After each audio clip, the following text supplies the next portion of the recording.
श्रोता प्रेमियों, मैं राम सागर शास्त्री आप लोगों के समक्ष रखने जा रहा हूं एक प्रसंग, नंद महोत्सव।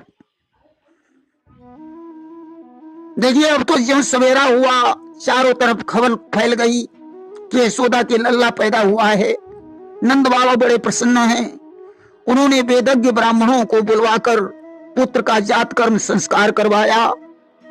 अधेनु नाम नियुते प्रादाद विप्रेभ्या समलंकृते तिलाद्रीन सप्त रत्नौघ सात कौम्भांबरावृतान। उन्होंने ब्राह्मणों को वस्त्र और आभूषणों से सुसज्जित 2 लाख गायें दान की। रत्नों और सुनहरे वस्त्रों से ढके हुए तिल के 7 पहाड़ दान किए। ब्राह्मण, सूत, मागध, बंदीजन यशोगान करने लगे। दुनिया बजने लगी। सारा ब्रजमंडल बंधनवारों से सजाया जाने लगा कि घर घर में पूरे गए चौक बहुरंग पताका फहराई। द्वारे द्वारे पर कलश सजे बंधनवारे भी लहराई। चंदन फूलों के अर्क इत्र राहों पर छिड़के जाते थे। गलियों गलियों में स्वर्णांबर पाटंबर शोभा पाते थे। नंद के यहाँ है महानंद, तो शोभा कैसे वर्णन हो। दीपक से रवि की आभा का कहिए किस भांति प्रदर्शन हो। व्यासी लिखते हैं कि ब्रजा सम्रष्ट संसिक्त द्वारा जिरग्रहांतर चित्रध्वज पताकाश को चैल पल्लव तोरण ही। ब्रजमंडल के सभी घरों के द्वार, आंगन और भीतर झाड़ बुहार होने लगी। उनमें सुगंधित जल का छिड़काव किया गया। चित्र विचित्र ध्वजा, पताका, पुष्पमालाओं, रंग बिरंगे वस्त्रों और पल्लवों की बंधनवारों से सजाया गया। गाय और बैलों के शरीर में हल्दी तेल का लेप किया गया। सभी ग्वालवाल सुंदर कपड़े पहनकर भेंट की सामग्री लेकर नंद बाबा के घर आए कि जायो यशोदा जी ने लाल, खुशी गोकुल में छाई है। गोकुल में छाई है, खुशी गोकुल में छाई है। जायो यशोदा जी ने लाल, खुशी गोकुल में छाई है। कि बजी झांझ धुंधुबी भेरिया छिड़े मांगलिक गान। नंद के उर आनंद आज है ब्रह्मानंद समान। जायो यशोदा जी ने लाल, खुशी गोकुल में छाई है। कि ध्वज पताक तोरण कल सादिक सोही बंधनवार। मागध सूत बंदी गुण गावे भीड़ भूप दरबार। जायो यशोदा जी ने लाल, खुशी गोकुल में छाई है। अब तो यशोदा के पुत्र जन्म का समाचार सुनकर गोपियां सज धज कर नंद के घर में आने लगी। गोपियां ही नहीं, सरस्वती, इंद्राणी, रुद्राणी भी गोपी बनकर नंद के घर पहुंची। कि तृष्णा या थी जैसे भी हो, उस छवि का दर्शन पाए हम। यशोमती की दासी ही बनकर ब्रजपति को गोद खिलाए हम। देवियों के हृदय में ऐसी अभिलाषा थी कि भले ही मुझे यशोदा जी की दासी क्यों न बनना पड़े, परंतु मैं भगवान का दर्शन अवश्य करूंगी। देवता ग्वालवाल बनकर नंद के घर में पहुंचे और देवियां गोपी बनकर वहां पहुंची। कोई देवता भाट बना, कोई चारण बना, कोई सूत बना, तो कोई बंदीजन बनकर भगवान का दर्शन कर रहा है। ग्वालवाल एक दूसरे के मुंह पर माखन लगाने लगे और माखन फेंक फेंक कर आनंद का उत्सव मनाने लगे। नंद बाबा ने गोपियों को सुंदर वस्त्राभूषण दिए। सूत, मागध, बंदीजनों को मुंह मांगी वस्तुएं प्रदान की। आज सभी लोग नंद जी को मुबारकबाद दे रहे हैं कि चमन में खिला गुल हजारा मुबारक, तुम्हें नंद जी हो दुलारा मुबारक। हृदय के गगन में जहां था अंधेरा, वहां चमचमाया सितारा मुबारक। देखिए रोहिणी जी बलराम को गोद में लिए हुए आने जाने वालों का स्वागत सत्कार कर रही हैं कि रोहिणी दे रही थी बीड़े, जब एक एक ब्रज नारी को बलराम उतर कर गोदी से तब खींच रहे थे सारी को। रोहिणी जब गोपियों को बीड़ा दे रही थी तो बलराम गोदी से उतरकर रोहिणी जी की साड़ी खींच रहे थे कि मानो बे भी यह कहते थे क्यों मुझे भूलती मैया है, मैं भी यह बीड़ा खाऊंगा, मेरे घर जन्मा भैया है। मानो वे माँ को संकेत कर रहे थे कि हे माँ मुझे भी बीड़ा खिलाओ, क्योंकि मेरे घर में मेरा छोटा भैया उत्पन्न हुआ है। उसी दिन बरसाने से ब्रजभानु जी अपनी पत्नी कीर्ति के सहित राधा जी के साथ वहां पहुंचे। राधा को देखकर भगवान बड़े प्रेम से दुग्ध पान करने लगे। जो राधा उनकी नजर से ओझल हुई, भगवान ने दूध पीना बंद कर दिया। इतने में कीर्ति राधा को लेकर फिर वहां पहुंची तो भगवान फिर से दुग्ध पान करने लगे। आज भगवान का दर्शन करने के लिए भगवान शंकर ने बूढ़े बाबा का रूप बनाया और नंद के दरवाजे पर पहुंचे कि कैलाश निवासी शंकर भी गोकुलवासी के घर आए, भिक्षा को रूप माधुरी के भोले बाबा बनकर आए। दरवाजे पर पहुंचकर आवाज लगाई भिक्षाम देहि।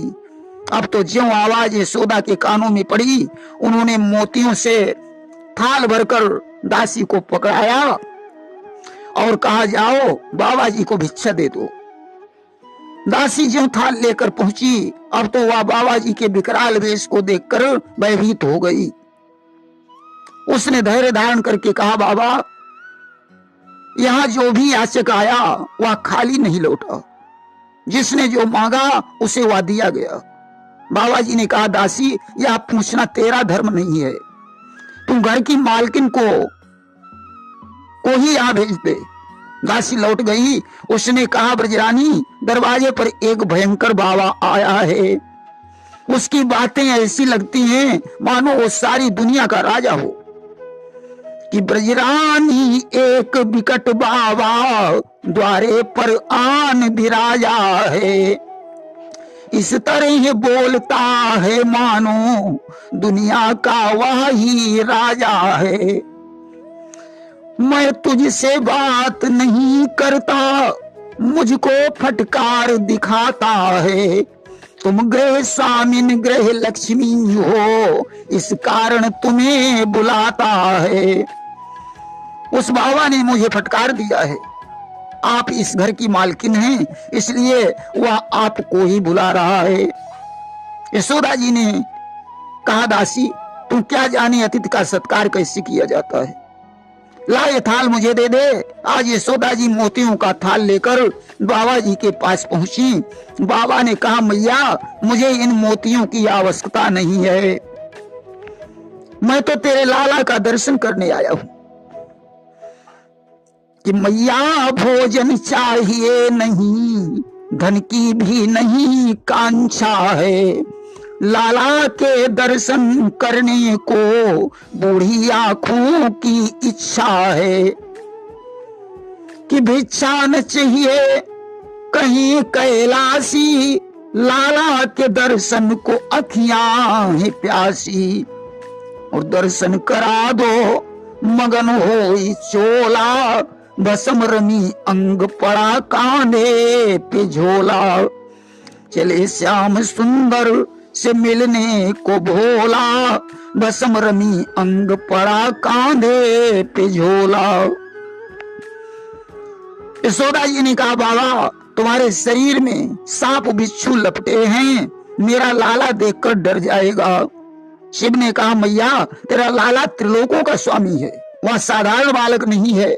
आज कृष्ण को लाकर मैया ने शिव को गोद में डाल दिया। अब भगवान शंकर विचार करते हैं कि सबके सामने प्रभु को प्रणाम कैसे करें। अस्तु दर्शन करने के पश्चात भगवान शंकर वहां से चल पड़े। अब तो कृष्ण ने रोना शुरू कर दिया, इतना रोए कि माता के संभाले से नहीं संभले।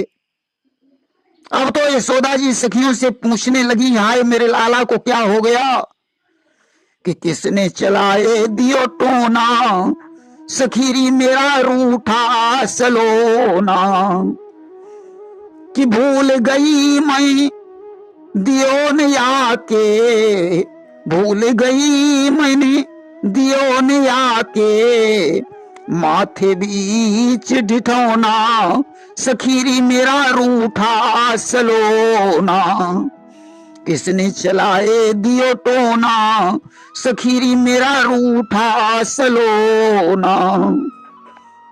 शायद मेरे लाला को नजर लग गई है, मैंने उसके माथे में काजल का टीका नहीं लगाया था। मालूम पड़ता है जो जोगी अभी आया था वही मेरे बेटे पर कोई जादू टोना कर गया है। आज दासी को भेजकर बाबा जी को बुलवाया। भगवान शंकर मन ही मन समझ गए कि मतलब यह था तुम बड़े मैं छोटा हूं नाथ, पर सबके सन्मुख तुम्हें कैसे नाऊं माथ। प्रभु मैं समझ गया, वैसे तो आप हमसे बड़े हैं परंतु उम्र में छोटे हैं, इसलिए मैं सबके सामने तुम्हें कैसे प्रणाम करता। आज यशोदा जी से कहा मैया अपने लाला को ले आओ, शायद उसे नजर लग गई है। गोद में लेकर अपनी जटाओं को बार बार चरणों पर रखकर अपने मस्तक में लगा रहे हैं। भगवान को बड़ा आनंद आ रहा है। शिव ने भगवान के कान में कहा प्रभु अब नहीं रोना, अन्यथा हमारी बदनामी हो जाएगी। अब तो प्रभु मुस्कुराने लगे। इस तरीके से आज भगवान का दर्शन करके शिव कैलाश पर्वत पर प्रस्थान करते हैं। इसके पश्चात बाबा नंद गोकुल को ग्वाल वालों के हाथों में सौंपकर कंस को वार्षिक कर देने के लिए मथुरा चले गए और कर चुकाने के बाद वे वसुदेव जी से मिले, जहां उन्हें कई दिन व्यतीत हो गए। इधर कंस ने निशाचरों को एकत्रित करके उन्हें आदेश दे दिया कि 10-5 रोज का जो बालक जन्मा तुमको मिल नहीं पाए, बस सावधान ऐसा कुमार जिंदा न कहीं बचने पाए। जाओ ब्रजमंडल में 10-5 दिनों के जन्मे हुए सारे बच्चों को समाप्त कर डालो। अब तो निशाचरों ने घर घर में पहुंचकर आतंक मचा दिया। तमामों बच्चे मारे गए परंतु कंस के हृदय को चैन नहीं मिला। आखिरकार वह बकासुर की बहन पूतना के पास पहुंचा और बोला कि मर गए। उसने कहा कि भर गए रुधिर से महाताल, पर हृदय हमारा भरा नहीं। मर गए हजारों पर कोई ब्रजवासी बालक मरा नहीं। इसलिए वहीं पर जा देवी श्रृंगार साज ब्रजबालों का, छलबल से प्राण निकाल बहन सारे यदुवंशी लालों का। इसलिए तुम ब्रजवाला बनकर ब्रज में जाकर सारे यदुवंशी बच्चों को समाप्त कर डालो। पूतना ब्रज के बच्चों को मारने गई परंतु भगवान की कृपा से उसे कोई बच्चा नजर नहीं आया। अस्तु कुचों में जहर लगाकर वह नंद के महलों में पहुंची और यशोदा जी से कहने लगी कि ललन तेरा जीवे बरस हजार, श्याम तेरा जीवे बरस हजार। रत्न जटित आंगन में निसी दिन खेले राजकुमार, ललन तेरा जीवे बरस हजार, श्याम तेरा जीवे बरस हजार। मैया तेरा लाला हजारों साल जिए, क्या मैं तेरे लाला को गोद में ले सकती हूँ? यशोदा जी ने कहा, अरे गोपी, इसमें पूछने की क्या बात है, ये लाला तो तेरा ही है। मौका पाकर पूतना भगवान को दूध पिलाने लगी। भगवान ने दुग्ध के साथ साथ उसके प्राणों को पीना शुरू कर दिया। अब तो पूतना झटपटाने लगी कि सा मुंच मुंचाल मिते प्रवासिनी। अब तो वह बार बार कह रही थी, कन्हैया मुझे छोड़ दे, मैं सौगंध करती हूं अगर मैं जिंदा घर पहुंच गई तो फिर कभी गोकुल में नहीं आऊंगी।